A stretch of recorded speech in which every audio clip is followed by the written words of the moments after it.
அன்றாடம் பயன்படுத்தக்கூடிய அத்தியாவசிய வினைச்சொற்கள். J-verb list part 1. இதுவரை பதிவிடப்பட்ட வினைச்சொற்பட்டியல்களை ஏற்கனவே பார்வையிடாதவர்கள் லிங்க் டிஸ்கிரிப்ஷனில் கொடுக்கின்றேன். பாருங்கள், படியுங்கள், பயன்பெறுங்கள். அர்த்தமொன்றி பிதற்று. ஜபர் ஜபர். சிறையில் இடு. Jail jail. நெருங்கு அல்லது நெருக்கு. Jam jam. கேலிசை. ஜேப் ஜேப். கஷ்டத்துக்குள்ளாக்கு. ஜெபடைஸ் ஜெபடைஸ். திடீரென உதறு அல்லது இழு. Jerk jerk. ஓசையுண்டாக்கு. Jingle jingle. குலுக்கு. ஜொகிள் ஜொகிள்.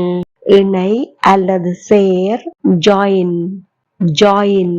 பரிகசி அல்லது தமாஷ்சை. Joke joke. இந்த வீடியோ பிடிச்சிருந்தா லைக் பண்ணுங்க, கமெண்ட் பண்ணுங்க, மற்றவர்களும் பயனடைய ஷேர் பண்ணிக்கொள்ளுங்க. இதே போல் மிகுதி வினைச்சொற்களையும் பார்வையிட இந்த சேனலை இப்பவே சப்ஸ்கிரைப் பண்ணிக்கொள்ளுங்கள்.